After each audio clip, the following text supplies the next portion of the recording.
ರೇಣುಕಾ, ಏನು ಗುರುಗಳೇ? ಅದು ಅಲ್ಲಿ ಕಾಣುವ ನಮ್ಮ ನೀಚ ಚರ್ಮ ಆಕ್ರಮ. ಹೌದು ಗುರುಗಳೇ.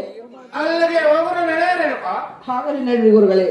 ತಮ್ಮ ವಿಚಾರವನ್ನು ಆಶ್ರಮಕ್ಕೆ ಹೋಗೋರು ನಡ್ರಿ ಗುರುಗಳೇ. ಏನು ರೇಣುಕಾ? ಏನು ಗುರುಗಳೇ? ಇನ್ನು ಮೇಲೆ ನಾನು ಹೇಳಿದಂತೆ ಕೇಳುವೆ. ಅದೇನಿರುವುದು ಚೆನ್ನಾಗಿ ನನ್ನ ಮುಂದೆ ಹೇಳಿರಿ ಸ್ವಾಮಿ. ಏನು ರೇಣುಕಾ? ಏನು ಗುರುಗಳೇ? ಎಂದ ಅಗ್ನಿ ಪೂಜೆಗೆ ಶರಾಪಿನಿಂದ ಸೀಮೆಯನ್ನು ಮಾಡಿ ಉಸಕ್ಕಿನಿಂದ ಕೊಳವನ್ನು ಮಾಡಿ, ಹೌದು ಗುರುಗಳೇ. ಎಂದ ಅಗ್ನಿ ಪೂಜೆಗೆ ಶೀತಲ ನೀರನ್ನು ತರಬೇಕು ನೋಡು ರೇಣುಕಾ.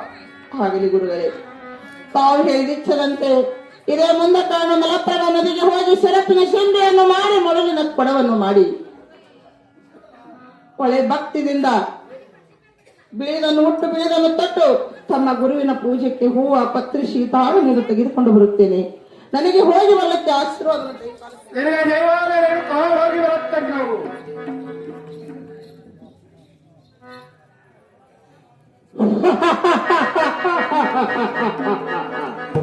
ಹೋಗು ರೇಣುಕೋ ಹೋಗು.